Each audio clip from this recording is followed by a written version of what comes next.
Thanks for staying with us through our election night coverage. Gerald, perhaps one of the most interesting races is the 13th congressional district. Kelly Daughtry really hoping that she's not going to have to do this in a runoff election in May. It very well could go to a runoff if one candidate doesn't get 30% of the vote. You can see that she's been flirting with 28% all night, at least for the latter part of the evening. You can see Brad Knott there at 18.4% and Fred Von Cannon at 16.4%, DeVan Barbour with 16%. Matt Tallhelm joins us live from Johnston County. This has been interesting, Matt. We've been watching this come to fruition all night, and everybody's waiting for one of the candidates to get over 30%.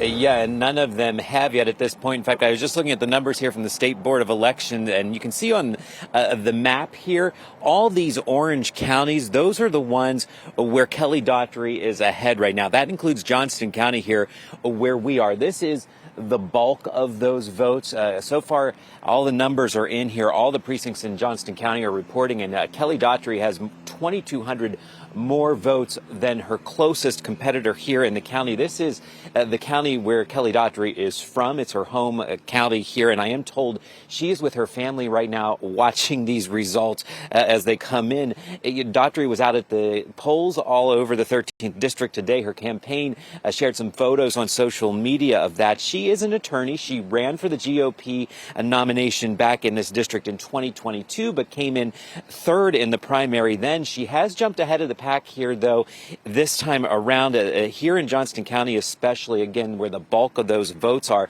Now, this is a redrawn district here in the 13th district. You remember last year, the General Assembly redrew all those district lines. This has made this a heavily favored Republican district. A Democrat, Wiley Nickel, represents it right now. He is not seeking re-election because of this redistricting. But as you mentioned, none of these candidates have hit that 30% mark. And the second candidate right now, Brad Knott, is coming up second here. So he could ask for a runoff.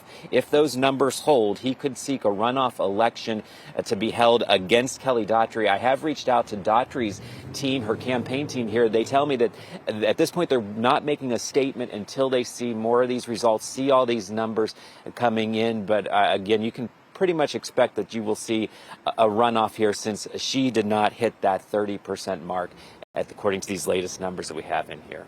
And we get to see it all again. Matt Tallhelm live in Johnston County. Matt, thank you.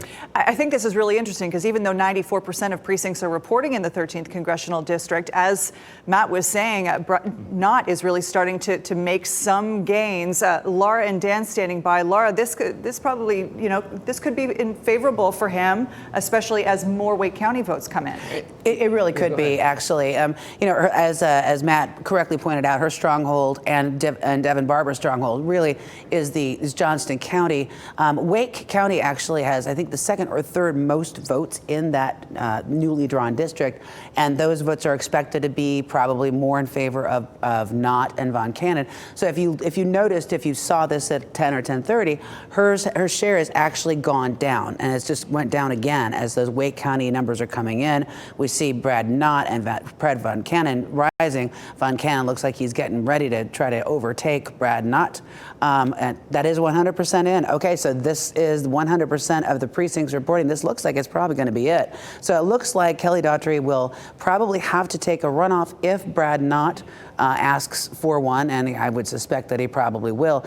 If that does happen, that runoff would be taking place on May 14th. Talk about runoff, just the nature of it, because it really does give a second place candidate new life. It is an entirely new race. It is, and I mean, when you're in a field like these guys, 14 candidates, right?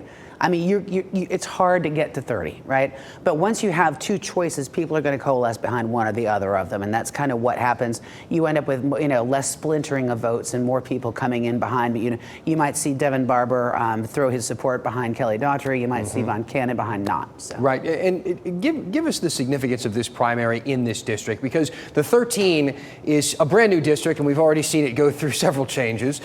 So here we are. It has been drawn in a way that has a lot of Republicans in that district. Is this a run for that seat in many ways? This is what will decide the seat. I mean, tonight, because maybe the runoff, I should say. Right. But that district went for Trump by about 16 points in 2020, the way that it's drawn now. So whoever wins that will probably have a pretty safe seat, barring a challenge from the right. probably have a pretty safe seat in Congress for quite some time. Okay, a big development as we were live discussing it, seeing the vote count go to 100% of the precincts counted. So at this point, it does look as though a runoff is inevitable. As we, do you have something to add? Well, it's possible that Brad Knott doesn't call for one, but I would be very surprised if Brad Knott did not call for one. Got it. Okay, we'll keep an eye on all of it. In the meantime, guys, back to you.